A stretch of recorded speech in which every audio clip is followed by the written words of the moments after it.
அனைத்து தமிழ் மக்களுக்கும் கணேஷின் பணிவான வணக்கம். வாங்க ஃப்ரெண்ட்ஸ், மார்க்கெட் பற்றி டிஸ்கஸ் பண்ணலாம். இன்னைக்கு எப்படி தாங்க இருந்தது அப்படின்னா, ஒரு பெரிய மூவ்மெண்ட் இல்லை அப்படிங்கிற மாதிரி சொல்லலாம். ஏன்னா இன்னைக்கு நல்லா ஒரு பாசிட்டிவ் போயிட்டு இருக்க வேண்டியது. ஏன்னா நேற்றே யூஎஸ் அண்ட் ஈரான் வார் முடிய போகுதுன்னு சொல்லிட்டு ஆக்சஸ் ரிப்போர்ட் கொடுத்துருந்தாங்க. ஸோ அதை பேஸ் பண்ணி காலையில் எம்எஸ்சிஐ, அதாவது குளோபல் வேர்ல்டு ஸ்டாக் எக்ஸ்சேஞ்ச் எல்லாம் ஒரு 10 பாயிண்ட் பாசிட்டிவ்ல போயிட்டு இருந்தது. நிஃப்டி மட்டும்தான் ஒரு 110 பாயிண்ட்ஸ் நெகட்டிவ் ஓப்பனிங் கொடுத்துருந்தது. பட் அதுவுமே பார்த்தீங்கன்னா அதுக்கப்புறம் கொஞ்சம் ரெக்கவரி ஆக ஆரம்பிச்சிடுச்சு. கண்டிப்பாக ஒரு பெரிய பாசிட்டிவ் எதிர்பார்த்தேன். ஆனால் பாசிட்டிவ் இதில் நல்லா போயிட்டு இருந்தது அப்படின்னா மிட் கேப் நிஃப்டி அப்படின்னு சொல்லலாம். ஸோ மிட் கேப் நிஃப்டி நேற்றே நம்ம டிஸ்கஸ் பண்ணியிருந்தோம், புது ஆல் டைம் கிரியேட் ஆயிருக்கு அப்படின்னு. ஸோ இன்னைக்கும் பார்த்தீங்க அப்படின்னா ஒரு கேப் அப் ஓப்பனிங் நடந்து கிட்டத்தட்ட ஒரு 200 பாயிண்ட்ஸ் பக்கம் மிட் கேப் நிஃப்டி பாசிட்டிவ்ல போயிட்டு இருக்கு. ஸோ மற்றபடி நிஃப்டி, சென்செக்ஸ், பேங்க் நிஃப்டி எல்லாமே ஒரு டோஜி கேண்டல் மாதிரி ஃபார்ம் ஆயிருக்கு. நிஃப்டியில் டோஜி கேண்டல் கிடையாது, பட் பேங்க் நிஃப்டி, அதுக்கப்புறம் பார்த்தீங்கன்னா ஃபின் நிஃப்டி, ரெண்டு இதுலையுமே டோஜி கேண்டல் ஃபார்ம் ஆயிருக்கு. நிஃப்டி ஒரு ரெட் கலர் கேண்டல் ஃபார்ம் ஆயிருக்கிற மாதிரி க்ளோஸ் ஆயிருக்கு. ஓகே, மறுபடியும் நாளைக்கு ஒரு பாசிட்டிவ் போகிறதுக்கு சான்சஸ் இருக்கா அப்படின்னு கேட்டிங்க அப்படின்னா, இன்னைக்கும் ஒரு பாசிட்டிவ் நியூஸ் தான் கொடுத்துருந்தாங்க. அதாவது அரேபியா சைட்ல இருந்து என்ன சொல்லியிருக்காங்க அப்படின்னா, சீக்கிரமா ஈரான் அண்ட் யூஎஸ் வார் முடிய போகுது. அதோட அக்ரிமெண்ட் எல்லாம் பார்த்தீங்க அப்படின்னா சீக்கிரமா கிளியர் ஆக போகுது. அது மட்டும் இல்லாம ஸ்ட்ரைட் ஆஃப் ஹார்மஸ்ல இருக்கிற கப்பலை இன்னும் கொஞ்ச நேரத்துலன்னு சொல்லிட்டாங்க. ஒரு சில மணி நேரங்கள்ல அவங்க ரிலீஸ் பண்ண போறாங்க அப்படிங்கிற மாதிரி நியூஸஸ் கொடுத்துருந்தாங்க. ஸோ இந்த நியூஸஸ் அரேபியா சைட்ல இருந்து வந்திருக்கே தவிர இன்னும் அஃபிஷியலா யூஎஸ் சைட்ல இருந்து, ஈரான் சைட்ல இருந்து எந்த ஒரு நியூஸுமே வரல. ஏன்னா இவர் தான், ட்ரம்ப் அவர்கள் தான் பார்த்தீங்க அப்படின்னா ஈவினிங்ல இந்த நியூஸுக்கு தகுந்த மாதிரி ஏதாவது கொடுப்பாரா, இல்லைன்னா இவர் மறுபடியும் அதெல்லாம் கிடையாதுங்க, ஒரு குண்டு வீச்சு நடக்கும், அது நடக்கும், இது நடக்கும்னு சொல்லிட்டு ஏதாவது கொடுப்பாராங்கிறது தெரியல. இப்போதைக்கு அரேபியா சைட்ல இருந்து வந்திருக்கிற நியூஸ் பாசிட்டிவ் நியூஸ் தான். ஸோ அவங்க என்ன சொல்றாங்க அப்படின்னா, இந்த பிளாக்கேடை ரிமூவ் பண்ணிட்டு அவங்க சில மணி நேரங்கள்ல அப்படின்னு சொல்லிட்டாங்க, கண்டிப்பா கப்பலை ரிலீஸ் பண்ணிடுவாங்க அப்படின்னு சொல்லுவாங்க. பட் அந்த நியூஸுக்கு பெரிய அளவுல ஒரு எஃபெக்டுமே நடக்கல. எம்எஸ்சி குளோபல், அதாவது வேர்ல்டு ஸ்டாக் எக்ஸ்சேஞ்சிலையும் இந்த பாசிட்டிவ் நியூஸுக்கு தகுந்த மாதிரி மூவ்மெண்ட் கொடுக்கல. அதே மாதிரி இந்தியன் ஸ்டாக் எக்ஸ்சேஞ்சிலையும் பார்த்தீங்க அப்படின்னா பெரிய அளவில் மூவ்மெண்ட் கொடுக்கல. பட் இன்னமும் ஸ்டில் மார்க்கெட் கொஞ்சம் பையிங் கண்டிஷன்ல இருக்கு அப்படிங்கறத வேணா நாம சொல்லலாம். ஓகேங்களா? ஸோ நாளைக்கு என்ன நடக்குன்னு பார்க்கறதுக்கு முன்னாடி இப்போ நிஃப்டியை பொறுத்த வரைக்கும் ஒரு சூப்பர் ட்ரெண்ட் இண்டிகேட்டர் எடுத்துக்கிட்டோம்னு வச்சுக்கோங்களேன். இப்போ சூப்பர் ட்ரெண்ட் இண்டிகேட்டர்னா என்னன்னா, பை செல் சிக்னல் கொடுக்குற ஒரு இண்டிகேட்டர் அப்படிங்கிற மாதிரி சொல்லலாம். ஏன்னா நல்லா மார்க்கெட் இறங்கிட்டு இருக்கிறப்போ ஒரு ஸ்விங் ட்ரேடிங் பண்ணணும்னு வச்சுக்கோங்களேன். இப்போ ஒரு ஸ்டாக்கே நல்லா இறங்கிட்டு இருக்கு, ஸோ அந்த இடத்துல போயிட்டு நான் ஒரு ஸ்விங் ட்ரேடிங் பண்ணணுங்க, மறுபடியும் பை பண்ணணும் அப்படின்னா அதுக்கு அந்த மாதிரி டைம்ல இந்த சூப்பர் ட்ரெண்ட் இண்டிகேட்டர்லாம் நம்ம யூஸ் பண்ணோம் அப்படின்னா அது பை சிக்னல் கொடுக்குறப்ப அந்த இடத்துல என்ட்ரி எடுத்தோம் அப்படின்னா கொஞ்சம் பெர்ஃபெக்டான ரிசல்ட்ஸ் நமக்கு கிடைக்கும், பெட்டர் ரிசல்ட்ஸ் கிடைக்கும். ஓகேங்களா? இப்போ நிஃப்டி எல்லாம் பார்த்தீங்க அப்படின்னா நமக்கு செல் சிக்னல் எந்த இடத்துல கொடுத்துருக்கு இதுக்கு முன்னாடி அப்படின்னா, ஒன் டே கேண்டல்ல வச்சு பார்க்குறப்ப கிட்டத்தட்ட நமக்கு 25,000 கொடுத்துருந்தது, ஒரு 22,200 வரைக்குமே வந்திருக்கு. கிட்டத்தட்ட 2,800 பாயிண்ட்ஸ் பக்கம் டவுன் ஆயிருக்கு. அதுக்கப்புறம் பை சிக்னல் நமக்கு என்னைக்கு ஃபார்ம் ஆயிருக்கு அப்படின்னா 8 ஏப்ரல் ஃபார்ம் ஆயிருக்கு. ஸோ பை சிக்னல் ஃபார்ம் ஆன இடத்துல இருந்து 23,935 இருந்து நமக்கு 24,553 வரைக்குமே அந்த டார்கெட் வந்திருக்கு. அதாவது டார்கெட் வந்திருக்குங்கிறத விட பை சிக்னல் கிரியேட் ஆனதுக்கு அப்புறம் 23,945 இருந்து 24,625 கிட்டத்தட்ட ஒரு 500 பாயிண்ட் 600 பாயிண்ட் பக்கம் நமக்கு மேல வந்திருக்கு. ஓகேங்களா? இப்ப நமக்கு பிரேக் அவுட் பாயிண்ட், இந்த சூப்பர் ட்ரெண்ட் சிக்னலோட பிரேக் அவுட்னு எடுத்துக்கிட்டோம்னு வச்சுக்கோங்களேன், இந்த ஹை தான், அதாவது 24,597 இந்த ஹை தான். ஸோ இந்த ஹையும் பிரேக் அவுட் பண்ணது அப்படின்னா இந்த சூப்பர் ட்ரெண்ட் சிக்னல் நல்லாவே ஒர்க் அவுட் ஆகும். அங்கிருந்து பார்த்தீங்க அப்படின்னா மறுபடியும் அகைன் ஒரு ஆல் டைம் ஹையெல்லாம் ரீச் ஆகக்கூடிய சான்சஸ் இருக்கு. இப்போதைக்கு வந்துட்டு இருக்கிற நியூஸ் எல்லாம் பார்த்தீங்க அப்படின்னா ஒரே நாளில் 500 பாயிண்ட் 600 பாயிண்ட் ஏறுற மாதிரி நியூஸஸ் கொடுத்துட்டு இருக்காங்க. பட் இந்த நியூஸஸ் எல்லாம் எப்படி வருது அப்படின்னா ஒரு ரிப்போர்ட்டர்ஸ் மூலியமா தான் வருது. இப்போ ஆக்சிஸ் அப்படிங்கிறது நேற்று ஒரு ரிப்போர்ட்டர் கொடுத்திருந்தாரு. அதுக்கப்புறம் இன்னைக்கு பார்த்தீங்கன்னா அரேபியக் சைட்ல இருந்து ரிப்போர்ட்டர்ஸ் கொடுத்துருக்காங்க. ஸோ இப்படியே தான் வருதே தவிர ஒரு Iran side and US side ஸ்ட்ரைட்டா என்ன சொல்றது அப்படின்னா, இப்போ ஈரான் சைட்ல இருந்து ஒரு ஃபாரின் மினிஸ்டரோ இல்லை ஃபாரின் மினிஸ்டர் அந்த மாதிரி யாராவது ஒருத்தர் சொல்லணும். அதே மாதிரி யூஎஸ் சைட்ல தலைவர் சொல்லணும். ட்ரம்ப் நாங்கள் வந்து போற நிறுத்துறோம், சீக்கிரமா எல்லாரும் கிளம்பி வந்துருங்க அப்படிங்கிற மாதிரி ஏதாவது ஒரு நியூஸ் வந்து கொடுக்கணும். அப்போ வந்து இன்னும் கொஞ்சம் வேகமாக வந்து பை சைடு வந்து போகிறதுக்கு சான்சஸ் இருக்கு. ஓகேங்களா, இப்போதைக்கு நம்ம இந்த சூப்பர் ட்ரெண்ட் சிக்னல் செல் சிக்னல் விழுகிற வரைக்குமே நமக்கு வந்து மார்க்கெட் வந்து ஒரு பை சைடு ஹோல்டிங்ல இருக்கும் அப்படிங்கிறது என்னோட ப்ரிடிக்ஷன். ஓகேங்களா, ஸோ உங்களுக்கு எந்த மாதிரி ப்ரிடிக்ஷன் இருக்கு இந்த சூப்பர் ட்ரெண்ட் பத்திங்கிறத ஸோ மறக்காம கமெண்ட் செக்ஷன்ல வந்து டைப் பண்ணுங்க. ஸோ டைப் பண்றதோட அதோட கண்டிஷன்ஸும் மறக்காம டைப் பண்ணுங்க. அப்போதான் எல்லாருமே வந்து பார்த்து தெரிஞ்சுக்க முடியும். ஓகேங்களா, இப்போ பை வந்து நமக்கு பை சிக்னல் கிரியேட் ஆயிருக்கு, அடுத்த செல் சிக்னல் கிரியேட் ஆகிற வரைக்குமே மார்க்கெட் வந்து பையிங்ல இருக்கு அப்படிங்கிற மாதிரி சொல்லணும் ஒரு ஃபோர்காஸ்ட் பண்றப்ப. ஓகேங்களா, ஓகே. நெக்ஸ்ட் வந்து ஸ்டாக் ஹிட் மேப் எப்படிங்க இருக்கு அப்படின்னா பரவாயில்ல, ரொம்ப பெரிய அளவுல எல்லாம் இறங்கல. ஒரு ஹைவேட்டேஜ் ஸ்டாக்ஸ் எல்லாம் பெரிய அளவுல வந்து இறங்கல. இப்போ Reliance -0.24%, HDFC 0.06%, ICICI State Bank of India, so இந்த மாதிரி ஒரு பெரிய ஹைவேட்டேஜ் ஸ்டாக்ஸ் எல்லாம் பெரிய அளவில் பணம் எடுக்கல. கொஞ்சம் எடுத்திருக்கிறாங்களே தவிர பெரிய அளவில் வந்து எடுக்கலன்னு சொல்லலாம். ஸோ மற்றபடி இந்த ஹிந்து யூனிலிவர், டைட்டன், டிசிஎஸ் எல்லாம் பெரிய அளவில் ரெட்டாக காட்டும். ஸோ அதெல்லாம் பார்த்தீங்கன்னா ஹைவேட்டேஜ் ஸ்டாக்ஸ் அந்த அளவுக்கு கிடையாது. ஸோ ஓவராலாக பரவாயில்ல, கொஞ்சம் வந்து பாசிட்டிவ் வந்து தாக்கு பிடிக்குது அப்படிங்கிற மாதிரி சொல்லலாம்.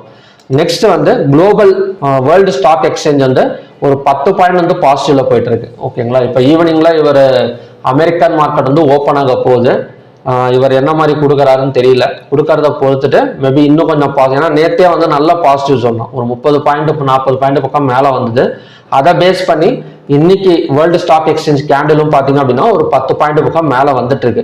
ஸோ கண்டினியூஸா மறுபடியும் ஒரு ஈவினிங் டைம்லயும் ஒரு 20 to 30 பாயிண்ட்ஸ் பக்கம் மேலே வந்தது அப்படின்னா அகைன் வந்து ஒரு கேப் அப் வந்து நம்ம நிஃப்டியில வந்து எதிர்பார்க்கலாம் தாராளமா. ஓகேங்களா, இப்போ நெக்ஸ்ட் வந்து நம்ம லெவல்ஸ் பார்த்தலாம். அதுக்கு முன்னாடி ஓப்பன் இன்ட்ரெஸ்ட் டேட்டாஸ் பார்த்துருந்தோம். ஓப்பன் இன்ட்ரெஸ்ட் டேட்டாவை பொறுத்த வரைக்கும் கால் ஆப்ஷனை பை பண்ணி புட் ஆப்ஷனை செல் பண்ணியிருக்கிற மாதிரி தான் க்ளோசிங் லாஸ்ட் வரைக்குமே இருந்தது. அதாவது 950 இருந்து 330 வரைக்குமே பார்த்தீங்க அப்படின்னா call option buy side support பண்ற மாதிரி தான் நமக்கு வந்து ஓப்பன் இன்ட்ரெஸ்ட் டேட்டா வந்து இருக்குது. ஓகேங்களா, நெக்ஸ்ட் வந்து என்எஸ்சியில் பார்த்தீங்க அப்படின்னா 3341 ஸ்டாக்ஸ் வந்து ட்ரேட் ஆயிருக்கு.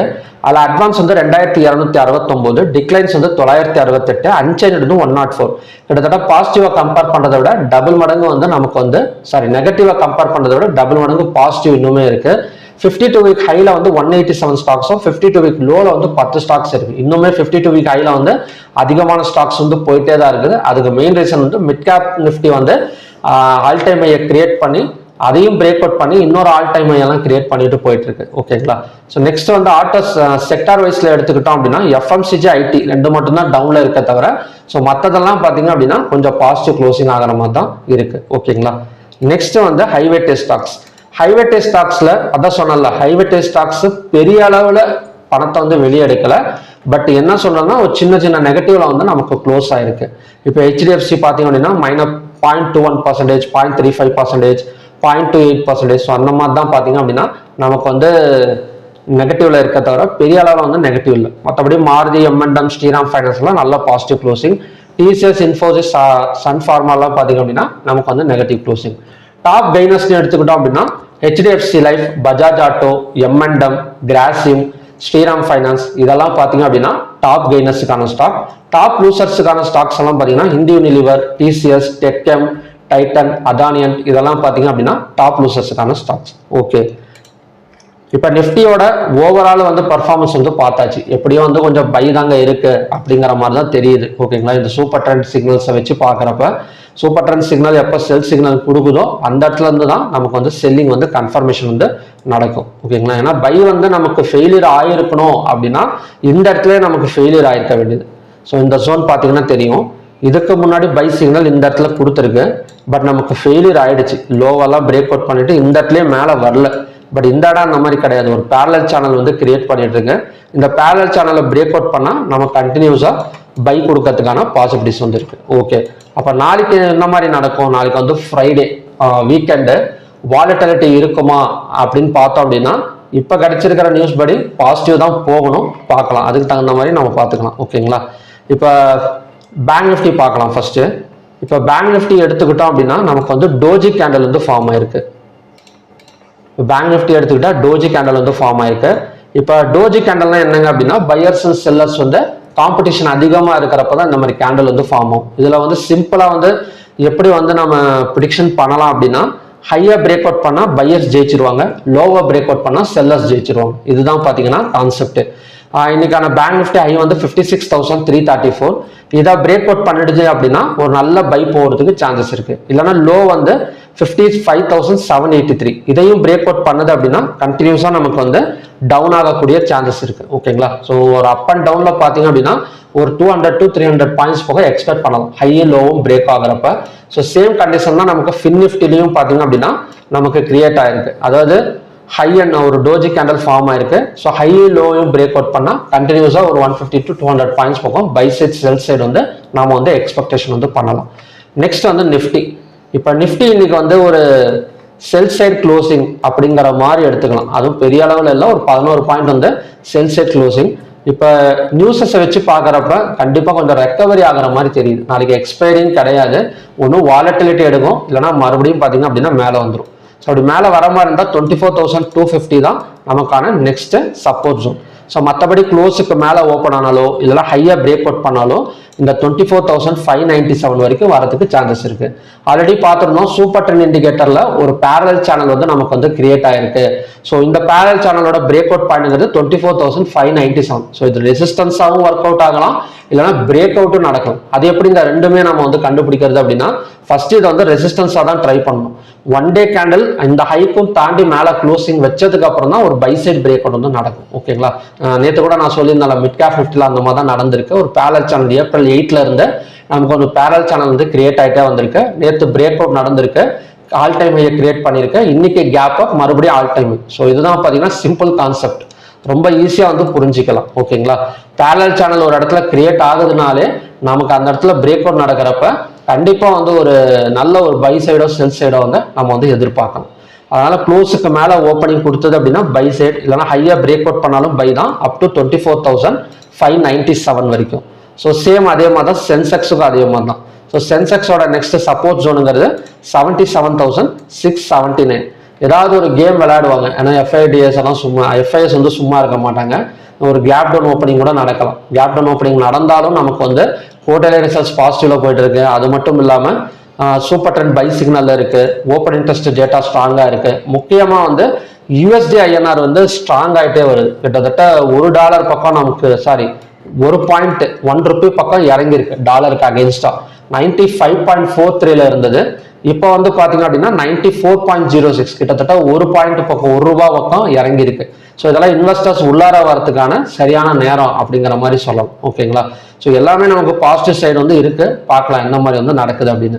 ஸோ சென்செக்ஸோட நெக்ஸ்ட் சப்போர்ட் ஜோனுங்கிறது 77,679. நெக்ஸ்ட் ரெசிஸ்டன்ஸ்ங்கிறது 78,443. மிட் கேப் நிஃப்டி என்னங்க நடக்கும்? இப்போதைக்கு ரெசிஸ்டன்ஸ் இருக்கான்னு கேட்டிங்கன்னா கண்டிப்பாக வந்து ரெசிஸ்டன்ஸ் இப்போதைக்கு வந்து கிடையாது. நெக்ஸ்ட் சப்போர்ட் ஜோன் வேணால் நம்ம எடுத்துக்கலாம். நெக்ஸ்ட் சப்போர்ட் ஜோனுங்கிறது இன்னைக்கான கேப் ஃபில்லிங் ஏரியா தான். ஓகேங்களா? 14,338. ஸோ மறுபடியும் ஐயா பிரேக் அவுட் பண்ணால் தொடர்ந்து வந்து நமக்கு மேலே வரதுக்கான சான்சஸ் வந்து மிட் கேப் நிஃப்டியில் வந்து இருக்கு. ஓகே, இந்தியாவுக்கு சப்போர்ட் பண்ணுறதும் நமக்கு வந்து என்னன்னா பை சைடு தான். ஆல்ரெடி பார்த்தீங்கன்னா 15 வரைக்கும் இறங்கியிருக்கு. இன்னும் கொஞ்சம் கீழே இறங்குனது அப்படின்னா மறுபடியும் நமக்கு வந்து பை சைடு தான் சப்போர்ட் பண்ணும். ஓகேங்களா? ஓவராலாக கண்டிஷன், நிஃப்டியோட கண்டிஷன் வந்து ஒரு கேப் டவுன்ல ஓப்பன் ஆனால் கூட மறுபடியும் ரெக்கவரி ஆகிற மாதிரி தெரியுது. ஓகே, நெக்ஸ்ட் வந்து க்ரூட் ஆயிலுக்கு போயிடலாம். இப்போ க்ரூட் ஆயில் என்னங்க நடக்கும்? இந்த மாதிரி பாசிட்டிவ் நியூஸ் வர்றப்ப ஸ்ட்ரெயிட் ஆஃப் ஃபார்மர்ஸ் வந்து ஓப்பன் பண்ணுறேன்னு சொல்லிட்டாங்க. So strait of Hormuz open பண்ணிட்டாங்க அப்படின்னாலோ, இல்லைனா ஈரான் சைட்லேருந்து யூஎஸ் சைட்லேருந்து அஃபிஷியலாக ஏதாவது வந்து ஓப்பன் பண்ண போகிறோம் அப்படின்னு சொல்லி கொடுத்துட்டாலோ கண்டிப்பாக என்ன நடக்கும்? கப்பல்கள் வந்து வெளியே வர ஆரம்பிச்சிடும். கப்பல்கள் வெளியே வருதோ இல்லையோ, இந்த நியூஸ் வெளியே வந்தாலே போதும், நமக்கு வந்து க்ரூட் ஆயில் வந்து சப்ளை வந்து நம்ம வந்து எதிர்பார்க்கலாம். ஓகேங்களா? நெக்ஸ்ட் இதோட ரெசிஸ்டன்ஸ் ஜோன் வந்து நமக்கு 9,206, சப்போர்ட்டுங்கிறது 8,395. ஸோ எப்படி இருந்தாலும் double bottom support, double top resistance. So இந்த மாதிரி கண்டிஷன்ல தான் நமக்கு வந்து இருக்கு. ஸோ க்ரூட் ஆயிலோட என்ன சொல்றது அப்படின்னா இன்வென்ட்ரி டேட்டா நேற்று வந்து சப்ளை தான் கொடுத்துருக்காங்க. அப்படி இருக்கிறப்ப 9,206 வந்தால் செல்லிங் வந்து செல் சைடு போகிறதுக்கு சான்சஸ் இருக்கு. ஸோ மற்றபடி சென்டரில் இப்போ இருக்கிறது பார்த்தீங்க அப்படின்னா ஒரு அன்பிரடிக்டபிள் கண்டிஷன் தான். ஒன்று பாட்டமை டச் பண்ணணும், இல்லைன்னா ஹையை டச் பண்ணிட்டு ரெசிஸ்டன்ஸ் எடுக்கும். ஓகேங்களா? நெக்ஸ்ட் வந்து நேச்சுரல் கேஸ். இப்போ நேச்சுரல் கேஸ் பார்த்தோம் அப்படின்னா எக்ஸாக்டாக ஒரு சப்போர்ட் தான். இப்போ மார்னிங்லேயே இந்த ஜோனை வந்து பார்த்துருந்தோம். 255.4ங்கிறது சப்போர்ட் ஜோன் அப்படின்னு. ஸோ ஆல்ரெடி 255.4 டச் பண்ணிட்டு ஒரு 2 or 3 பாயிண்ட்ஸ் மேலே வந்துட்டு இருக்கு. ஸோ நெக்ஸ்ட் டார்கெட்டுங்கிறது 262.2, இதையும் பிரேக் அவுட் பண்ணால் 273.7 வரைக்கும் வரதுக்கான சான்சஸ் வந்து நமக்கு நேச்சுரல் கேஸ்ல வந்து இருக்கு. ஓகே, நெக்ஸ்ட் வந்து கோல்டு அண்ட் சில்வரை பற்றி பார்க்கலாம். இப்போ கோல்டை பொறுத்த வரைக்கும் பை சைட் பிரேக் அவுட் தான். ஸோ இப்போ நின்றுட்டு இருக்கிறது சப்போர்ட் ஜோன் தான். ஸோ அடுத்த டார்கெட்டுங்கிறது 1,55,036 வரைக்கும் ரீச் ஆகக்கூடிய சான்சஸ் வந்து கோல்டில் வந்து இருக்கு. நெக்ஸ்ட் வந்து சில்வர். ஸோ சில்வர் ஆல்மோஸ்ட் நல்லா பிரேக் அவுட் எடுத்து 2,60,397 போயிட்டு இருக்கு. மறுபடியும் ஐயா பிரேக் அவுட் பண்ணால் 2,70,000 வரைக்கும் எக்ஸ்பெக்டேஷன் வந்து பண்ணலாம். ஸோ சில்வரை பொறுத்த வரைக்கும் நான் மார்னிங்லேயே வீடியோலேயே சொல்லியிருந்தேன், ஒரு ட்ரெண்ட் லைன் பிரேக் அவுட் நடந்து நீட்டாக அழகாக வந்து ஒரு பை சைட் கன்ஃபர்மேஷன் வந்து எப்பயோ கொடுத்துருச்சு. ஸோ சில்வர் எல்லாம் பார்த்தீங்க அப்படின்னா கூடிய சீக்கிரம் இந்த பையெல்லாம் கண்டினியூஷன் ஆகிட்டே போனது அப்படின்னா ஒரு 3 lakhsங்கிறது ரீச் ஆகக்கூடிய சான்சஸ் இருக்கு. நான் சொல்றது வந்து எஜுகேஷன் பர்பஸுக்கு தான். ஸோ நீங்க வந்து இன்வெஸ்ட்மெண்ட் பண்ணனாலோ ட்ரேடிங் பண்ணனாலோ உங்களோட ஃபினான்ஷியல் அட்வைசரை கன்சல்டேஷன் பண்ணிட்டு நீங்க ட்ரேடிங்கோ இன்வெஸ்ட்மெண்ட்டோ வந்து அட்டன் பண்ணிக்கலாம். ஓகேங்களா? ஸோ ஓகே ஃப்ரெண்ட்ஸ், இதுதான் பார்த்தீங்கன்னா இன்னைக்கான கண்டிஷன்ஸ். நிஃப்டி, பேங்க் நிஃப்டி நமக்கு வந்து ஓவராலா ஒரு பை சைடு தான். அதாவது 24,250ங்கிறது நிஃப்டியோட support zone. Next target, resistance, break out எல்லாமே நமக்கு வந்து ஒரே இடம் தான், 24,597. ஓகேங்களா? So okay friends, next 5 days online class வந்து பார்த்தீங்க அப்படின்னா May 11th அன்னைக்கு ஸ்டார்ட் ஆக போகுது. ஸோ இதில் வந்து ஓவராலாக ஒரு ஆப்ஷன் ட்ரேடிங், அதாவது எஃப் அண்ட் ட்ரேடிங் பண்ணுறதுக்கு ஸோ நமக்கு வந்து எந்தெந்த போர்ஷன் வந்து ரொம்ப முக்கியமோ அது எல்லாமே வந்து இந்த கிளாஸில் வந்து கவர் ஆகிடும். அதாவது நம்ம வந்து ஒரு காலையில் போன ஒரு ட்ரேடிங் செட்டப், ஒரு கால் ஆப்ஷன் எடுக்கணுமா, புட் ஆப்ஷன் எடுக்கணுமா, டார்கெட் எவ்வளோ போடணும், ஸ்டாப் லாஸ் எவ்வளோ போடணும், மணி மேனேஜ்மெண்ட் என்ன, ஸோ அதுக்கப்புறம் பார்த்தீங்க அப்படின்னா ஓப்பன் இன்ட்ரெஸ்ட் டேட்டா வச்சு மார்க்கெட் சென்டிமெண்ட்டை வந்து எப்படி ரீட் பண்ணுறது, எஃப்ஐஎஸோட ஆக்டிவிட்டிஸ் வந்து எப்படி வந்து ஃபைண்ட் அவுட் பண்ணுறது, ஸோ எக்ஸ்பைரி டேட் டெக்னிக்ஸ்னா என்ன, எக்ஸ்பைரி டேனா என்ன, அது மட்டும் இல்லாமல் ஸ்கேல்பிங் வந்து எப்படி பண்ணுறது, ஸோ ஆவரேஜ் மெத்தட், ஒரு எஃப்&ஓ ட்ரேடிங், ஒரு ஆப்ஷன்ஸ் ட்ரேடிங் பண்ணுறோம் அப்படின்னா இதெல்லாம் நமக்கு தெரிஞ்சால் மட்டும்தான் நம்ம ஒரு பர்ஃபெக்டான ஒரு ட்ரேடிங் வந்து அட்டன் பண்ண முடியும். ஓகேங்களா? ஸோ இதை பற்றின ஒரு ஆன்லைன் கிளாஸ் தான், 5 days ஆன்லைன் கிளாஸ். இதில் இன்ட்ரெஸ்டட் இருந்தது அப்படின்னா என்னோட வாட்ஸ்அப் நம்பர் வந்து வீடியோ டிஸ்கிரிப்ஷனில் கொடுத்துருக்கேன். ஸோ அதில் மெசேஜ் பண்ணி டீட்டெயில்ஸ் கேட்டு தெரிஞ்சுக்கலாம். ஸோ ஓகே ஃப்ரெண்ட்ஸ், மறுபடியும் பார்த்தீங்க அப்படின்னா இன்னொரு நல்ல ப்ரெடிக்ஷன் வீடியோட நான் வந்து உங்களை மீட் பண்ணுறேன். Thank you very much.